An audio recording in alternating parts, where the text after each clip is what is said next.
message from our sponsor, Scrivener. Is your word processor holding you back? Are you constantly breaking your flow to search your computer for vital notes or research? If so, Scrivener can help. Scrivener is a best-selling app tailor-made for writers, combining all the tools you'll need to craft your first draft. However you write, Scrivener molds to fit your style. Plan everything first or just get writing, and restructure later using the app's integrated outlining tools. Got a good idea but don't know where it fits? Write when inspiration strikes, then find its place later.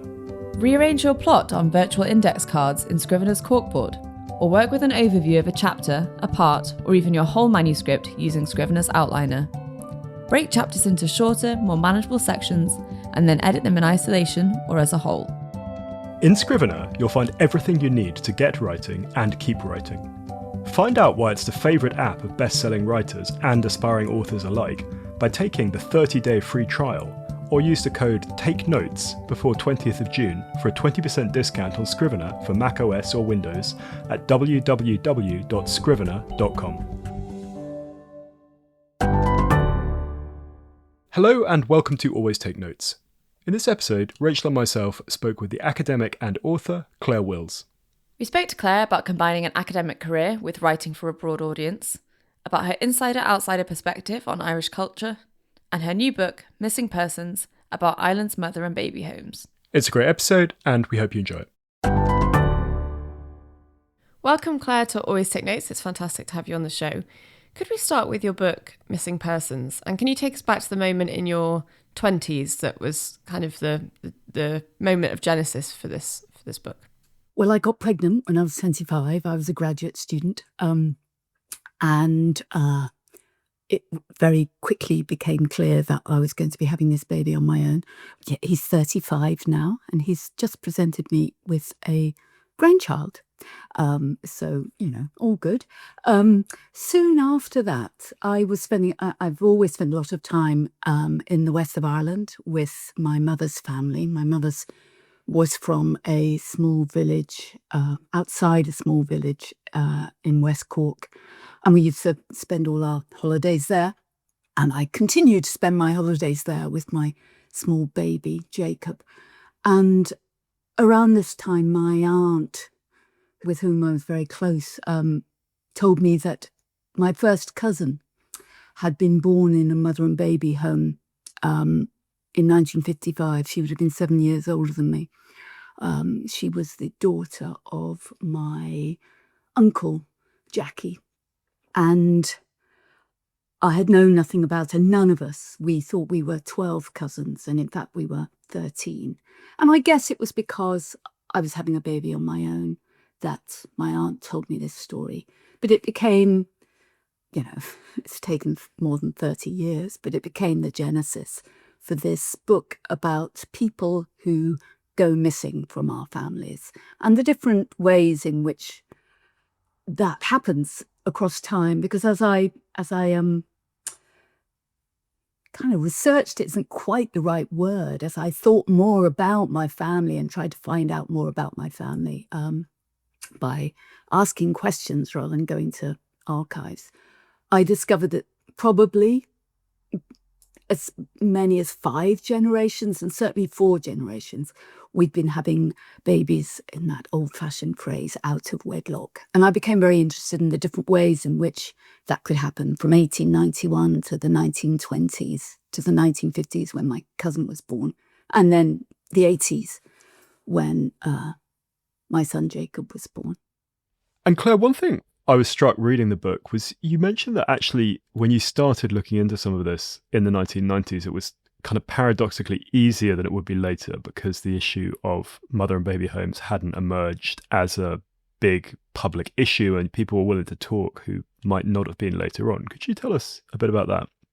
Yeah, it was easier in one way, in that, as you say, I was able to visit the industrial school, the convent where my cousin Mary grew up, the Convent of Mercy in Clonakilty.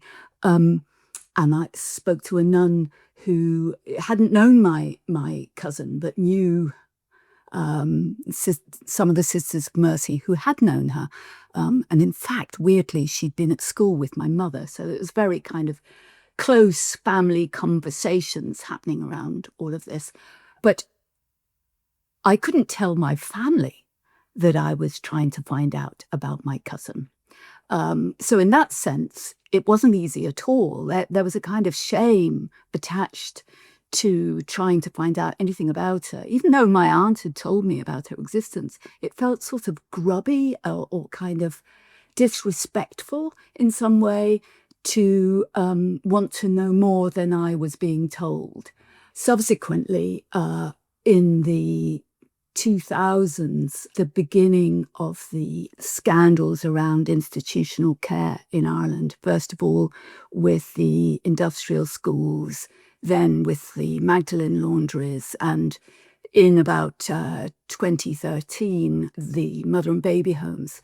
This series of scandals meant that the institutions were closing their doors to people looking for information. And it would have been extremely difficult for me to have that conversation with the nun who I met in the Convent of Mercy in the 1990s if I'd waited until the 2010s.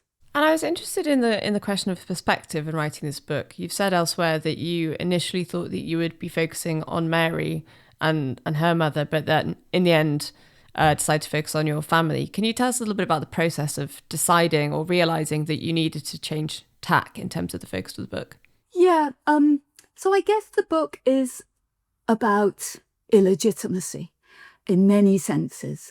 What it means to be an illegitimate child, what it means to care a lot about legitimacy in terms of, you know, family inheritance, but also who has the legitimate right to tell these stories. And I initially, particularly in the 1990s, when, you know, I was really shocked to hear that I'd had this cousin and that my family had not welcomed the cousin, nor had my cousin's family on the other side welcomed my cousin. And I found it deeply shocking, as my cousins did. And I think I felt, because I was a historian, I was somebody who knew how to do research, I felt I had a kind of duty to uncover her story and the story of her mother and to sort of rescue her from this silence that my family had managed very effectively to maintain for 30 years. But as I tried to write about them, I increasingly felt that that story did not belong to me. I never knew Mary. I never knew her mother. I didn't know people who knew her either. I have since met some, but at that time, I knew no one who knew her. And that it felt like I was stealing something to tell the story about what it might have been like to be turned into an orphan, even if you weren't an orphan, to be rejected from the family. That wasn't my story, in fact. The story that was mine was the one I knew, which was how a family functions when it rejects someone. How does it manage to create its own kind of world where it appears that nobody's missing? We had not understood that anyone wasn't there. And that was something I realised I did know about. Those were the stories that I had grown up with. I hadn't known there were stories about that, but they were. And so I had, in fact, a great deal of raw material to try and sift through in what I call my research. Another point that I was struck by in the book was this idea that a lot of the kind of classic tropes of Irish Catholicism, at least from an external perspective, so the very public piety, this deep stigma, as you mentioned, against illegitimacy and intermarriage, this idea that they were in fact kind of late Victorian innovations, in particular this idea that before the famine things were different, and that the famine, because of emigration and also just the number of people who died, changed the kind of ratio between the priests and the population they were ministering to. Could you expand on that a bit? Yeah, so in the post-famine period, it's called the devotional revolution in Ireland. The famine disproportionately got rid of the poor, particularly in rural areas. So if you were on a 5-acre holding, you really had almost no chance of survival. You either died or you emigrated. And the poor had never been terribly good religious observers. They didn't have the money to pay tithes. They didn't have the money to pay for a marriage certificate or a baptismal certificate or any of those things. And there had been a lot of intermarriage between Catholic and Protestant in particular areas in Ireland amongst the very poor. In fact, it's all about class, really, rather than religion, because if you're very poor, there's nothing for you to inherit, nothing for your children to inherit. It doesn't really matter who you marry. It doesn't really matter whether you're married in church. But that period from the 1860s, 1870s, 1880s, the poor had been decimated, more than decimated.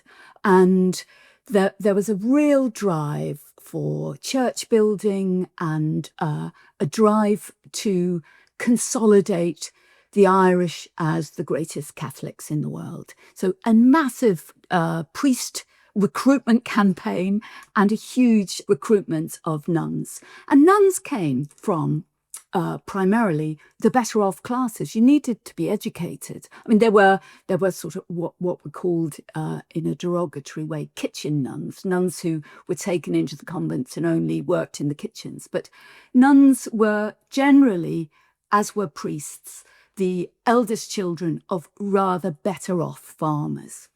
And that sort of focus on respectability and inheritance of land, really by the turn of the century, intermarriage between Protestants and Catholics, even if you were poor, was just not something that was going to happen. You've talked as well about the kind of swift change in cultural norms surrounding this topic of having children outside of marriage. And I wondered what your thoughts were as to why the practice of laundries and mother and baby homes persisted in Ireland, for so long, into the 1990s. Yeah, I was recently reading an essay by the anthropologist Mary Douglas. It's an essay called Risk as a Forensic Resource. And she says, once upon a time, it was taboo that we used to organise social accountability. You knew you could or you couldn't do things because of strict taboos. And then for several centuries, it was sin. And now it isn't sin anymore. She's writing this in the 1990s. She's saying it's risk. If you take risks, then you're deemed not socially accountable. You're outside the margins of respectability and property. And there's something interesting about what happens in Ireland because sin lasts way longer. There's many reasons for that. We could be talking for hours. I think that period after Irish independence in 1922, everything that was associated with a secular society was rejected. This was going to be a Catholic and pure and socially generous form of society that wasn't going to be infected by the paganism of England next door. And the fact that it lasted right until the 1970s, I'm going to say the 70s, that the Pope visited Ireland in 1979, and there was this huge, thousands and thousands and thousands of people came out to greet him. But it was actually the moment when ordinary practices were becoming less religiously organised. Yeah, I mean, that 79 date is interesting because that's when contraception became accessible in the South. I mean, I found that astonishing that it was that late. But just only for married people, even then. Really? Okay. You couldn't buy a condom in a small town in Ireland if you weren't married. So the number of babies born outside wedlock are huge at this point.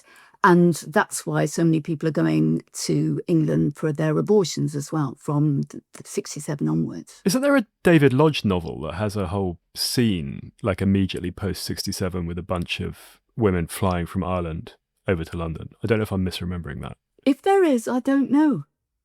There's his first novel, The Picture Goers, is set in a Catholic Irish household in South London, Brockley.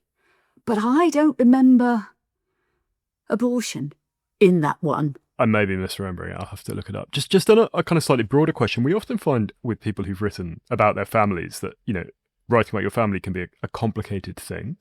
And we saw that before you published, you sent the book to your sisters and your cousins and showed it to your mother. And we saw this line you had that you weren't exactly asking for their agreement, but for their permission. Could you tell us about kind of negotiating that part of it and then what the response has been from them? Yeah, well, I talk about my cousin Caroline in the book. Caroline came to stay with us in 1980 in Croydon when she was pregnant with her child.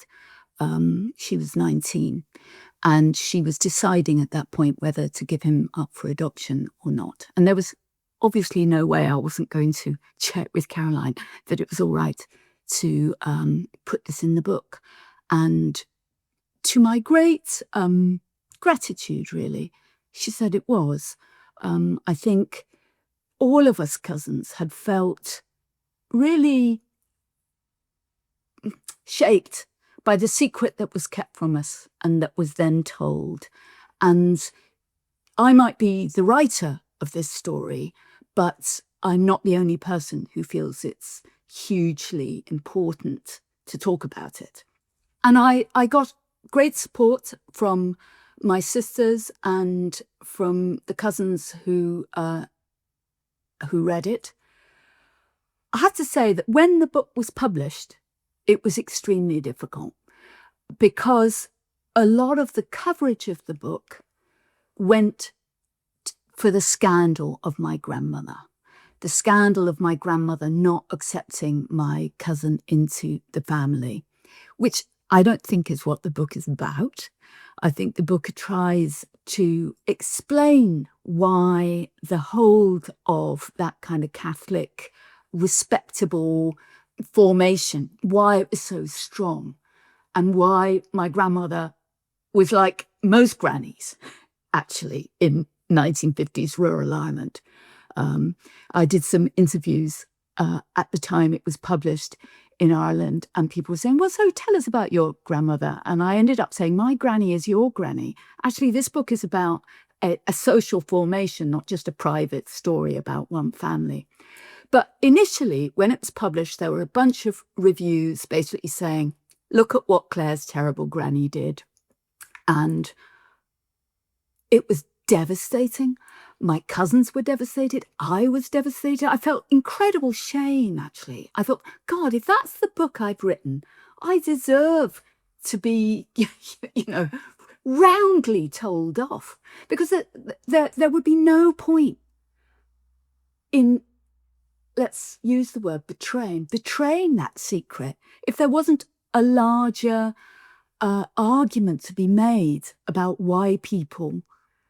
how people behaved in that environment. I mean, I wanted to call the book Making Sense of the Missing.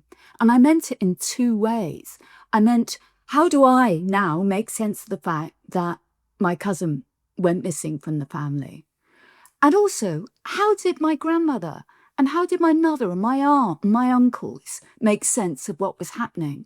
And they made sense of it in the way that they were taught to make sense of it. The whole society was making sense of excluding people from their families in the same way.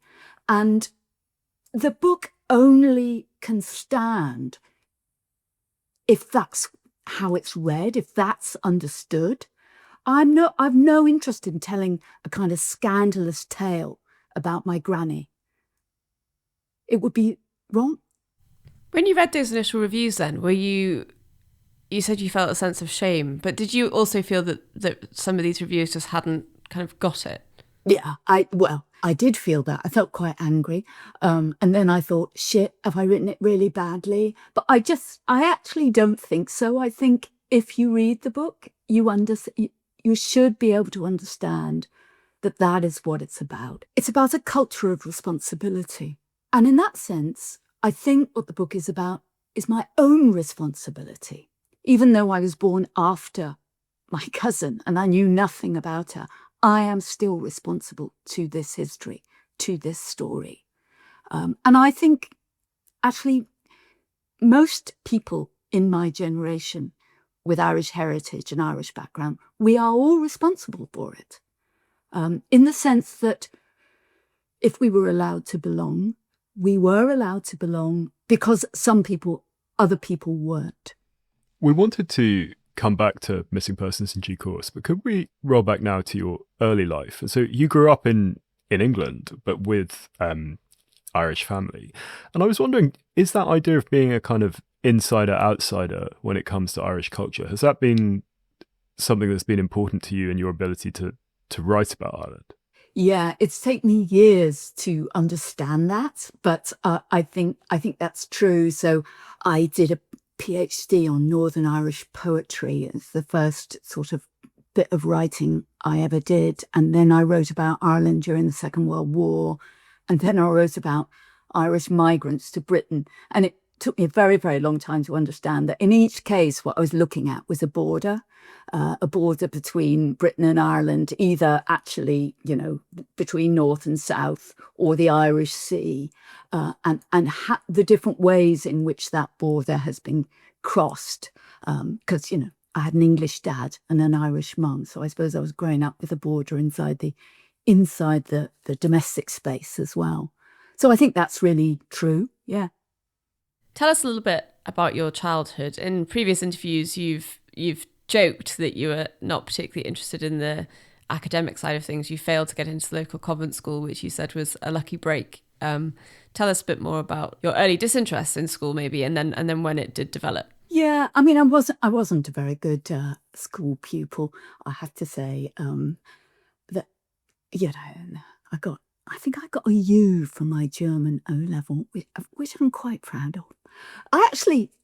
German is the language I speak best of other languages, but somehow I was never very bad at anything like, maths or science and geography, all those things that you had to do in school. So I disengaged. When I got to sixth form, I had to take English literature A level because it was one of the few O levels that I'd done well in. And I met some fantastic teachers. I'd always been a reader. I'm only a writer because I'm a reader. I've always been a big, big reader. But yeah, I don't think anyone could have imagined, certainly my parents didn't imagine that I'd end up working at a university in the long run. Could you tell us about how your academic career developed? From studying at Oxford, you went to the University of Essex, then Queen Mary, and on to Princeton. And maybe in addition to that, an interesting strand of conversation we often have with academics on the show is the relationship between academic writing and writing for a broader audience. And you've kind of straddled both of those. So maybe tell us about, how your career developed and then your feelings about those two different disciplines. Reading for me has always been associated with finding out a secret. That might be why, in the end, it took me a very long time to get there, but Missing Persons is about trying to find out a secret or a series of secrets.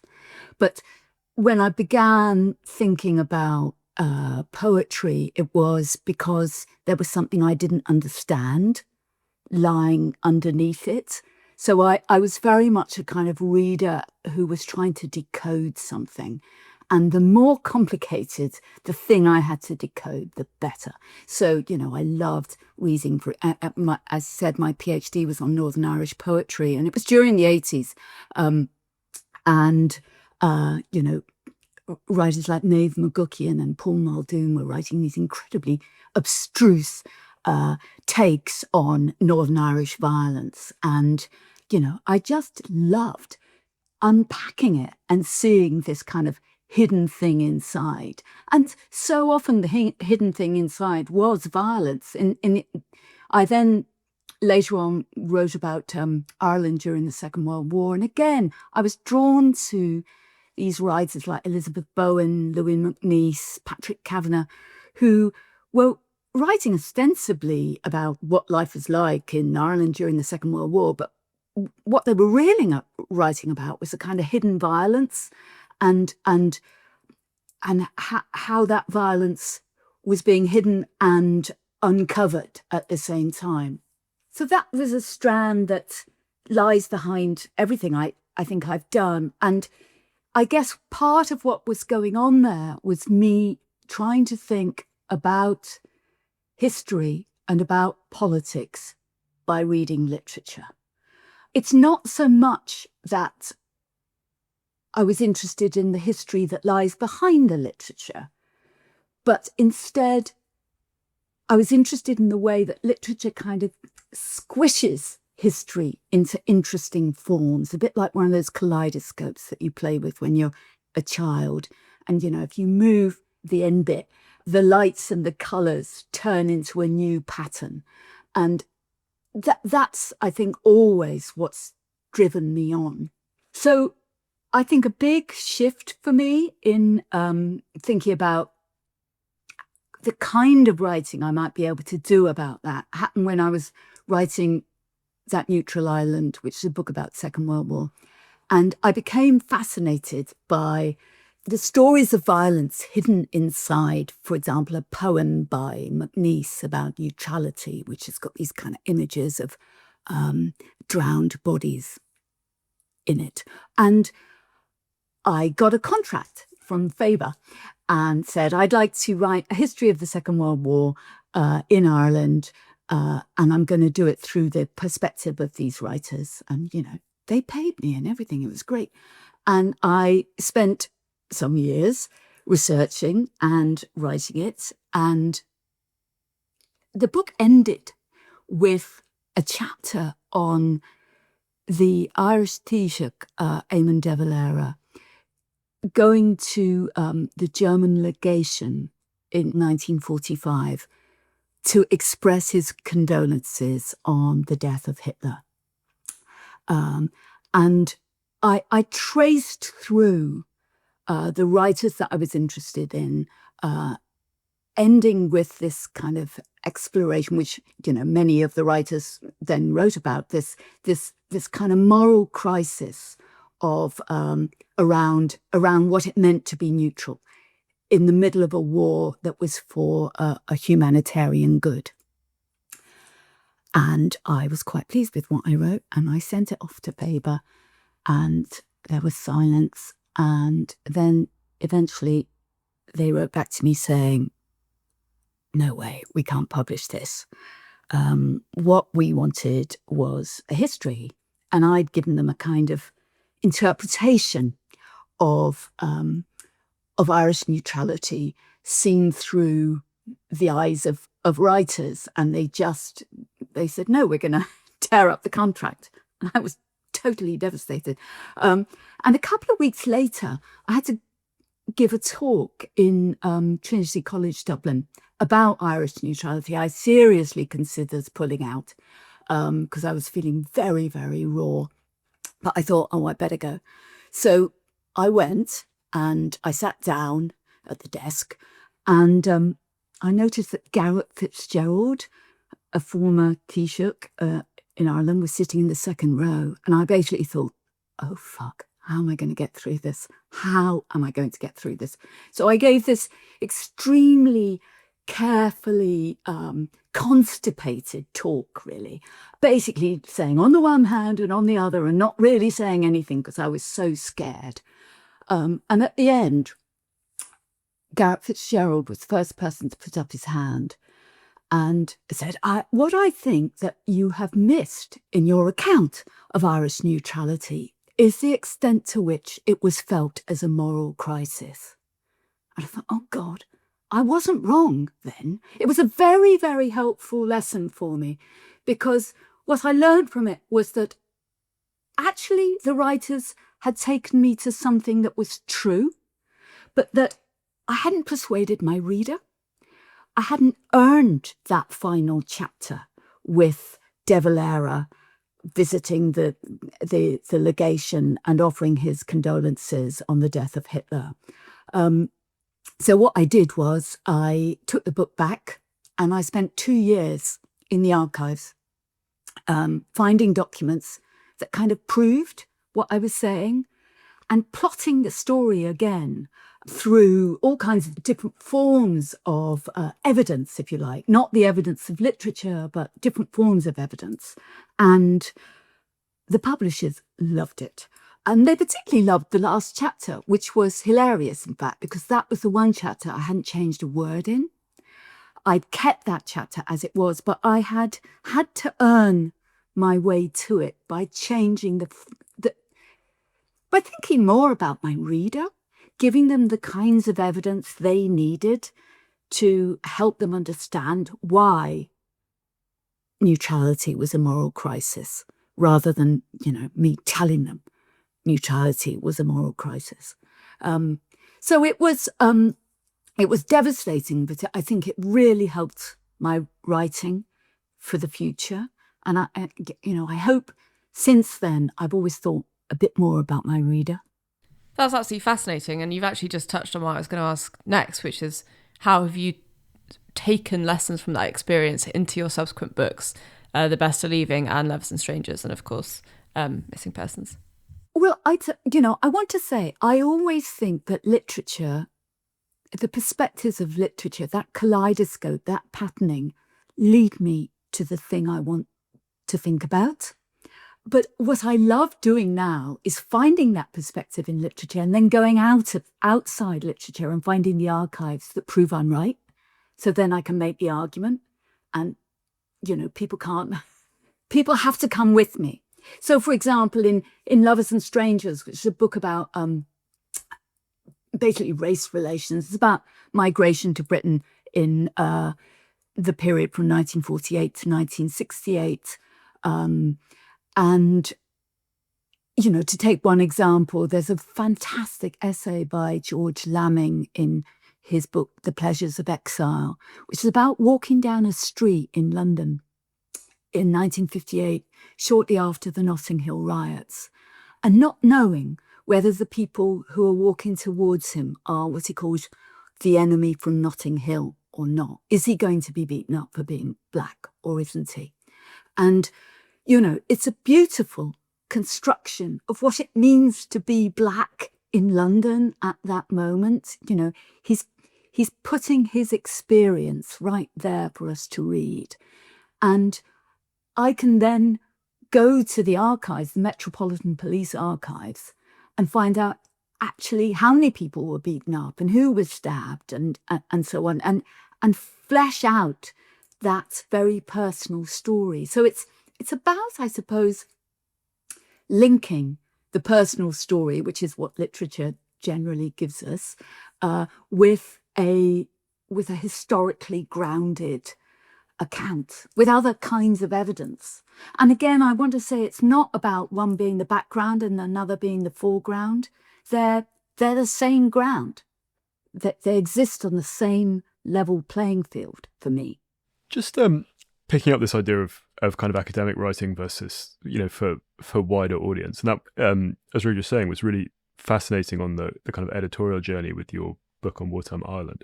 Another area that we've discussed with people who are both academics and do write more broadly is the culture of editing versus the culture of marking. So this idea that certainly in my experience doing an English degree, work was marked, that you would submit it and it would be graded, but that would kind of be the end of the process. Whereas, in professional writing context, both in journalism and in books, as you've alluded to, there's much more of a culture of editing and revisions and stuff like that. Why do you think it's evolved that way? And do you think there would be margin for more of a culture of editing within academia? Well, actually, I'd say there is. Clearly, with an undergraduate course, you're marking something and then they're trying again. They're writing fast. They're writing several essays a term, and in a way, that's the form of editing, if you like. That's where they're doing their practice. And I always say to my students, just write as much as you can, get that practice in. But by the time you're dealing with kind of an MA student or a PhD student, it's all about editing. It's all about taking the idea, talking through the idea, and working out where it's gone right and where it's gone wrong. I think there's very little difference, actually. And the undergraduate years are the years where you're just getting that practice in with writing.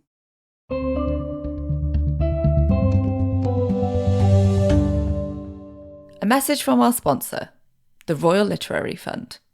Are you a professional writer struggling with financial difficulties? The Royal Literary Fund is here to support you. At the RLF, we believe that every writer deserves a chance to thrive, no matter what life throws your way.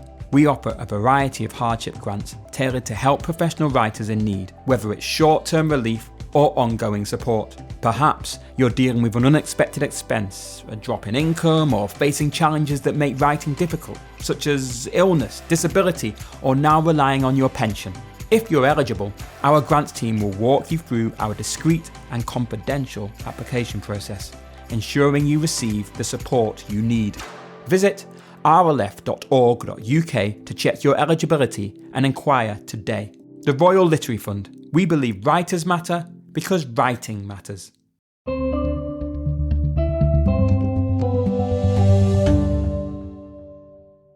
To return to Lovers and Strangers, you structure the material as a series of thematic miniatures, you call them. Why did you want to do it that way? And also kind of picking up on your point about always bearing the reader in mind, you use the second person during the introduction, which I found quite intriguing. And I wondered who you were imagining being the person reading those words. You know, for the second person thing, I think for me, I can only get going when I'm enjoying myself. I think I tried that introduction a bunch of different ways and I was just killing myself with boredom. How to introduce all these different strands for 20 years. It's a book that covers 20 years. I'm dealing with Jewish immigrants, Polish, Ukrainian, Irish, Caribbean, Indian. I don't know how can I introduce that in a way that will feel lively? And it's just the use of the second person, which is taking 3 different migrants. I think it's 3, I can't remember, coming from different places and imagining their journey. I enjoyed it. That's the answer to that. So, and I think it's crucial for me, and I try and say this to my students as well. You've got to give yourself pleasure when you're writing. You've got to make yourself laugh. You've got to surprise yourself. Otherwise, you're never going to interest a reader. So that was just trial and error with the second person. With the ideas of miniatures in the book, there are a series of stereotypes.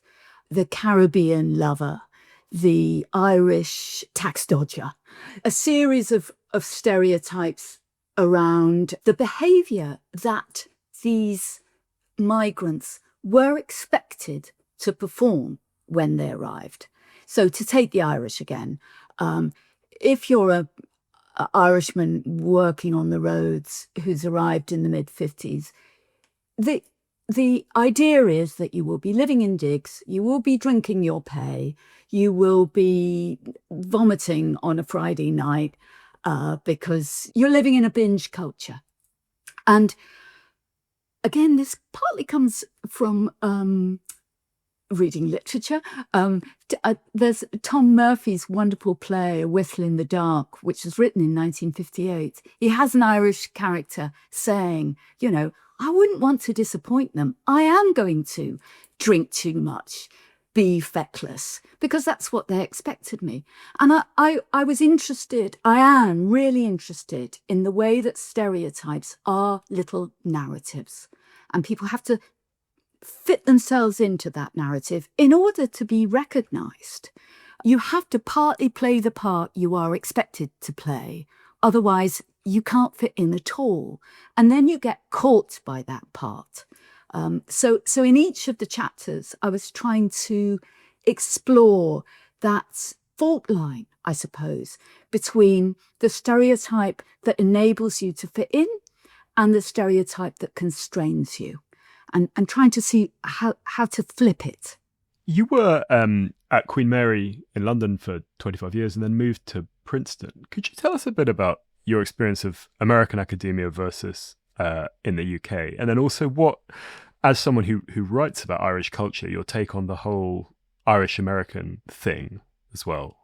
Yeah, well, the main difference between academia in the UK and the US is money. I couldn't believe the amount of money that I was given to play with to run events, organise talks.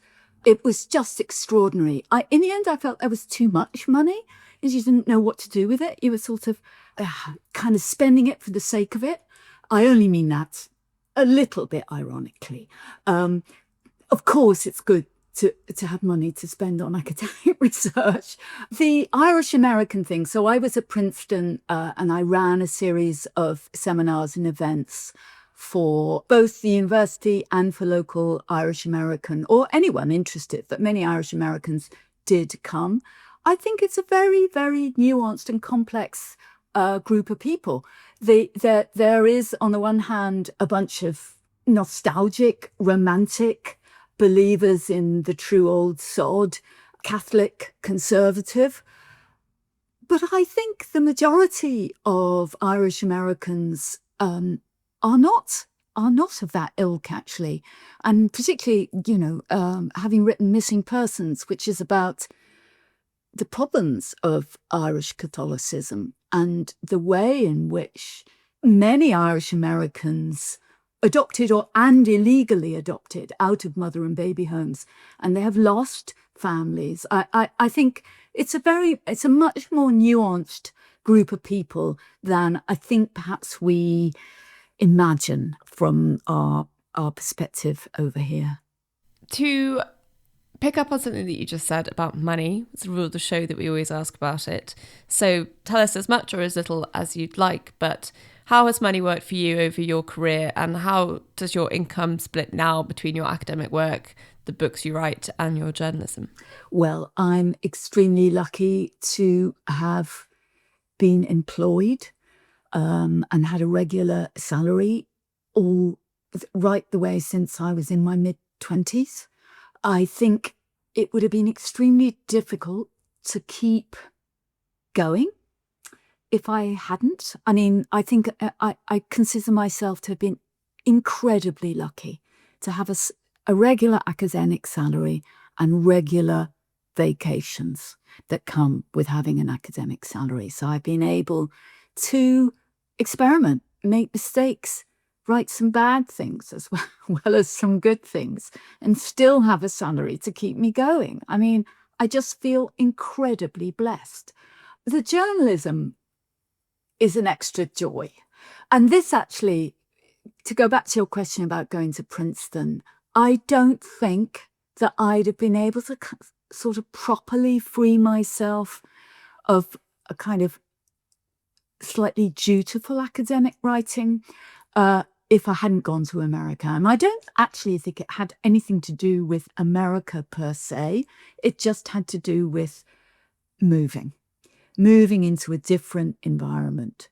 So I wrote Lovers and Strangers mainly on the train, going back and forth between New York and Princeton, commuting. And, I love trains because nobody can talk to you. And you could turn your phone off. And, it's just it was a wonderful period of time between teaching on, once I got to Princeton, or getting home and looking after the kids when I got back. But it also, I think, just seeing different views, being in different locations, freed me in some way to write in a more essayistic way. So Lovers and Strangers, those miniatures are most of them 4,000 words long, and they are little essays around one kind of exploring one node, one idea, one thought. And I think that helped me write the kinds of essays that I really enjoy writing now for the LRB and the MYRB. I love that length, 4,000 or 5,000 words, and just turning an idea around, again, with enjoyment, to see what surprises you. That isn't really an answer about money, is it? But of course, the money is also very nice. On that kind of high end journalism stuff, we spoke maybe a year or so ago to Merva Emra, who also has academic career but writes for these prestigious publications. And she told us a bit about encountering a certain amount of envy from academic colleagues who don't do that, particularly when the New York Review of Books would land in the senior common room with a big piece by her on the front. Is that something that you've encountered yourself? Maybe I don't recognise it, but I don't think so. Possibly there's envy in the corridors, but I don't feel it. I don't know. I think people are interested to read, to chat about what's been published. Many of my colleagues also write for the LRB, for example. Several of my Cambridge colleagues do. No, I have to say no, quite simply. Well, that's a good thing. You did send us one of your LRB pieces called Quickening, or How to Plot an Abortion. Could you tell us a little bit about how that piece came to be? Was it a commission or a pitch? And I was struck when reading it that you include examples from literature, film, art, kind of the whole range of modes. Was that deliberate, or that's just the way that it unfolded? I had been writing about the scandal of reproductive rights for women in Ireland from the 1950s onwards. And then the Dobbs ruling came out, and it became immediately clear to me that that was the other side of the story. In fact, the regime in Irish mother and baby homes became much more comfortable after 1967 and with the Abortion Act in Britain, because the nuns were frightened that people would start going to England for abortion if they didn't make it nicer to stay and give your baby up for adoption in Ireland.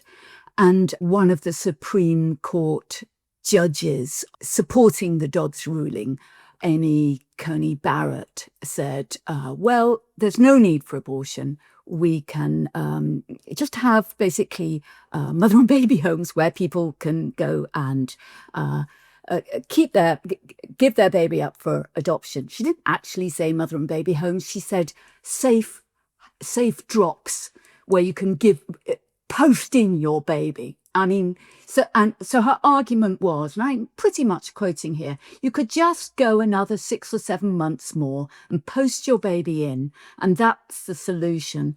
So we don't need to have abortion. And it was immediately clear to me that this was something I had to write about. And I hadn't normally, you mentioned that I was looking at literature and film and visual art, but I also read the Dobbs ruling and Roe versus Wade and the amicus brief. So I immersed myself in a kind of legal discourse. And I don't think I'd have had the courage to do that, actually, and write about it in the LRB if I hadn't already read that Commission of Investigation piece. So I'd already been kind of interpreting legal and juridical documents as almost a form of literature. And that's what the abortion piece does. And I loved writing it. I was so fucking angry that I powered through the stuff. I kind of devoured the Dobbs ruling and thousands of pages of amicus briefs, and tried to kind of think about the kinds of moralistic abortion story that entrap women and the men who support them, and leave them with no options. So again, I suppose, to go back to what I was saying about mother lovers and strangers, I'm interested in stories, stereotypes, kind of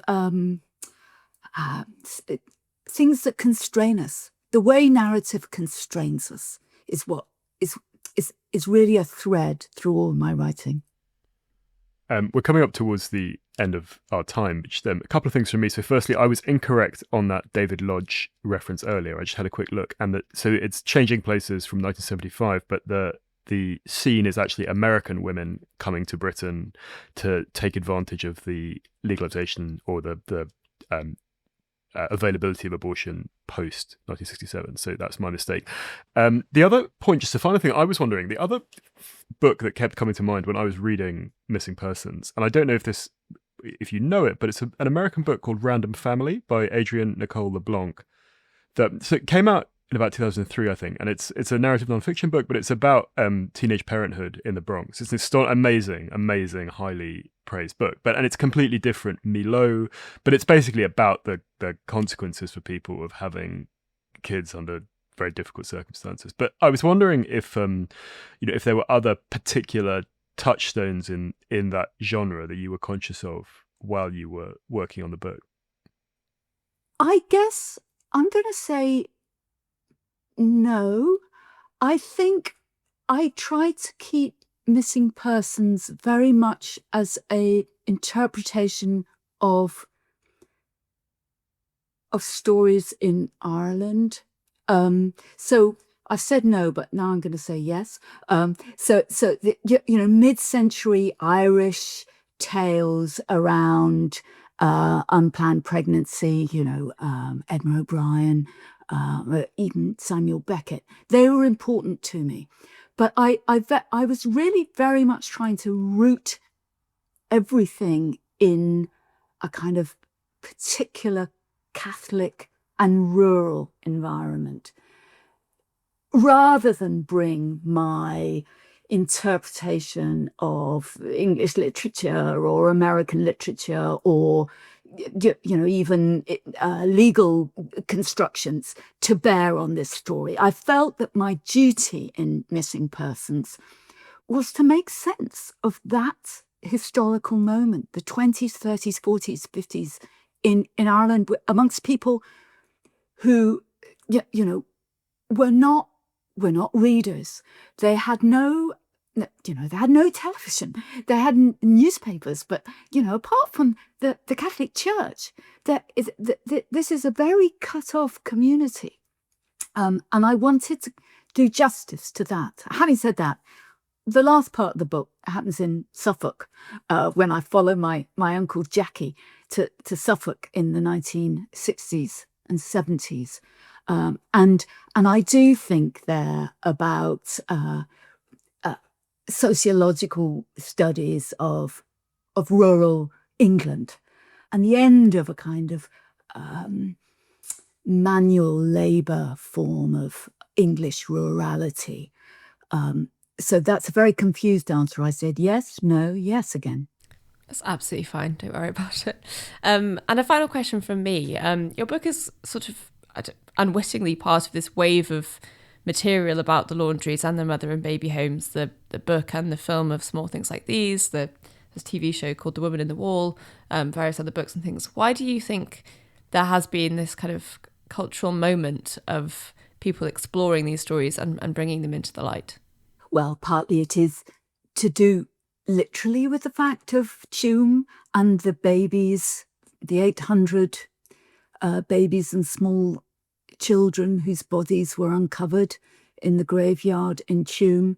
I think it's certainly the case that Claire Keegan's work, The Woman in the Wall, they are responding to that and responding to this other scandals around institutional abuse.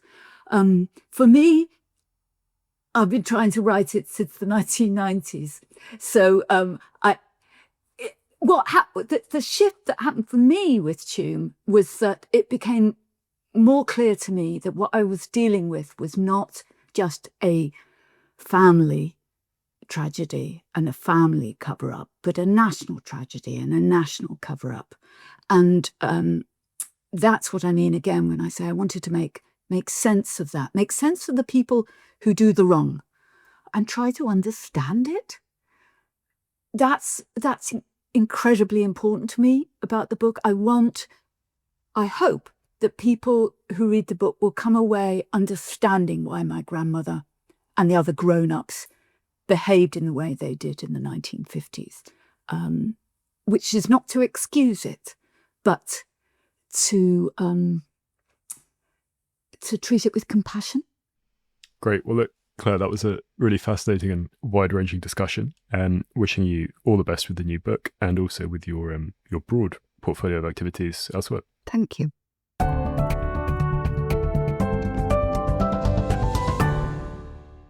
That was your Always Take Notes interview with Clair Wills. She is not on social media and doesn't have a website, but Missing Persons is published by Alan Lane.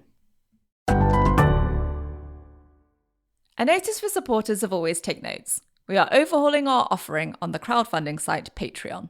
Our central offer for those who support the show is a sheaf of successful journalistic pitches, which we've solicited from friends of Always Take Notes. Now greatly expanded, the package runs to more than 100 pages. For those who may not know, a pitch is the document, generally sent by email, that lays out the idea for an article. And we've assembled a huge collection of battle-tested examples that all worked in the real world. Every one of them led to an article getting commissioned. In the package, we now have successful pitches to, among others, The New York Times, The Guardian, The New Yorker, The Financial Times, The Economist, The London Review of Books, Vanity Fair, Outside Magazine, The Spectator, The Sunday Times, Esquire, Granta, The Literary Review, Bloomberg Businessweek, and GQ. Anyone who supports the show with $5 a month or more will receive the full compendium. For those who contribute $10 per month, we'll also add a signed copy of our new podcast book, which is filled with more real-world advice from past guests on Always Take Notes. Those who pay $15 a month can join a monthly call with Simon and myself to discuss any aspect of their writing lives. We're keen for the pitch compendium to be a living and constantly growing document. So if any listeners have successful pitches of their own they'd like to include, do get in touch with us through the podcast website. In every case, we redact the editor's name and email address, so no one is breaking confidences by contributing. Before we get on with the rest of the outro, we have a new supporter of the podcast on Patreon to thank. This is Anthea Rowan. Anthea published her first book in September last year, which is about Alzheimer's, and she's now trying to sell that into the US market. And at the same time, she is focusing on a proposal for a second book on dementia. She says that she really enjoys on the podcast how we get into the nitty-gritty of the knotty stuff like money. Anthea, many thanks for your support. We really appreciate it. Anyway, Rachel, what was your takeaway from the interview with Clair Wills? It was great to have Claire on the show. It's another excellent addition to our sort of pool of guests who are both academics and authors for a broad audience. And the Magdalene Laundries and the Mother and Baby Homes is something that I have been interested in for a while. So it was fascinating to hear more about her book and her family's story as well. And more broadly, I thought there were some useful tidbits for writers in there. The bit that stuck with me was her talking about entertaining yourself as you're writing, because otherwise you're not going to entertain the reader, which seemed very apt indeed. How about you, Simon? I thought it was very interesting again to have an academic. We've had several too, and then also an addition to our pool of Irish writers, which is again a broadening category on Always Take Notes. The bit that stuck with me was her talking about how we had put this question that we often put to academics of whether there should be more editing in the university context as opposed to marking, and her idea that it was a kind of iterative process from one piece of work to another, rather than working on drafts of a single piece of work, which I thought was an interesting way to think about it. Anyway, Rachel, what have you been up to and what have you been consuming culturally? I have been doing a lot of editing of late, so I haven't been doing as much writing, but I'm preparing for a work trip to New York for a piece I'm working on, which is very exciting. And in terms of other matters cultural, I've just started this third season of White Lotus, so jury is very much still out, but I enjoyed the first season in particular, so I look forward to getting through the rest of it. How about you? I've been working on magazine stuff, setting up this trip that I'm doing in a couple of weeks, and then preparing for a meeting with my book editor, which is tomorrow morning, and also working on another magazine piece, which I've got to submit a kind of structural plan for tomorrow, so a bit of juggling there. And then in matters cultural, I finished reading this book, Killing Dragons by Fergus Fleming, and then I have been reading a book called Alpine Journey by Frank Smythe, who was probably the most famous British mountaineer in the 1930s, but he's almost completely forgotten now. And it's a kind of travel book from 1934, which is actually very interesting and a kind of real view into another world. Anyway, this has been Always Take Notes hosted by me, Simon Acomb. And me, Rachel Lloyd. Our producer and social media editor is Artemis Irvin, our score is by Jessica Danheiser, and our graphic design is by James Edgar. If you'd like to follow us on social media, we're on Instagram at Always Take Notes. We're on Twitter under Take Notes Always. If you'd like to support us on our crowdfunding page on Patreon, we're on there under Always Take Notes. And if you'd like to leave a review on iTunes or get in touch with us via our website, please do. Many thanks. Goodbye.